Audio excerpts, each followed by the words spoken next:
According to U.S. Army Staff Sergeant Erwin Swerdlow, early in May, a month before D-Day, Southampton and its litter of subports became the focus in the preparation for the great outbound movement to the continent.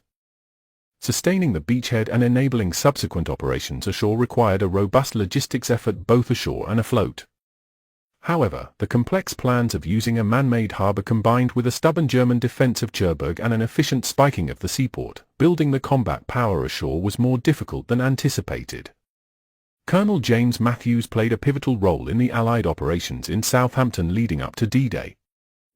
The job I had in the military in England, I was responsible for loading the ships for the invasion, D-Day invasion. Because I had received a promotion and became Director of Operations. And we loaded every vessel that you can imagine for the D-Day invasion. He served as the Director of Operations for the Transportation Corps in Southampton during Operation Overlord and was responsible for calling up troops from staging areas and coordinating their loading onto vessels such as landing craft tanks and landing ship infantry, for which he received the Bronze Star. What sorts of news were you getting on June 6th? Were you hearing how the invasion was going, or radio reports? Or? Yeah, we had communication with London. Since I was Director of Operation, I had to know what was happening around the Port of England and the associated ports before we could continue the operation. And all of those, some of our ships were destroyed in the voyage to the beaches.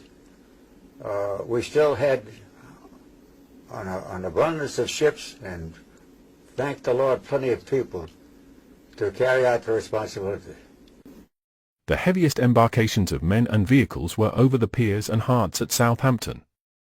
In the period the 6th of June to the 6th of September, 1944, 686,868 personnel were embarked at this port on landing ship infantries, motor transport ships, landing ship tanks, landing craft infantries and landing craft tanks, and 140,303 vehicles were loaded aboard motor transport ships, landing ship tanks, and landing craft tanks.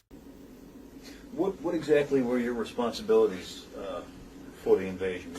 I know you briefly touched on it. Yeah, I was Director of Operation. And we were responsible for calling up the troops from the staging areas and loading them onto the vessels that came in for deployment to the coast across the channel. And most of our vessels that were loaded were LCTs and LSIs, and the smaller ships that could land pretty close to the beaches, as opposed to the larger ships which had to anchor before the troops could deploy. But the smaller, the LCTs could go right up on the beach, or close to the beach, and the troops would debark and go right through the water, about maybe a foot and a half of water to the beach, and go into the hills. That was their job, and they did one heck of a good job, believe me.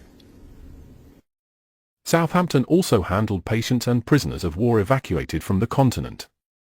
In addition, the port played an important role in the outloading of cargo, rolling stock, and bulk petroleum oil and lubricants.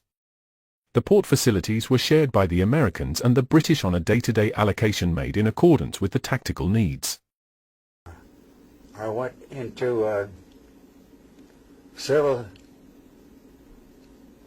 areas around Southampton, north, east, and west. And the people were very hospitable, and enjoyed our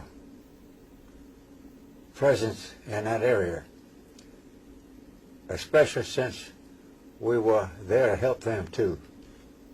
Essentially, that's what made my tour of duty there as easy as it could be. He recalls overseeing roughly 20,000 soldiers bivouacked in the Southampton area waiting to board ships for the invasion of Normandy. The men that we loaded on the ships were very interested in what they were doing and what they had to do.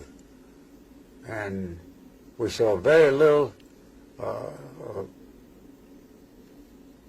complaint about or from the men that we loaded on the ships. They were well trained and ready for the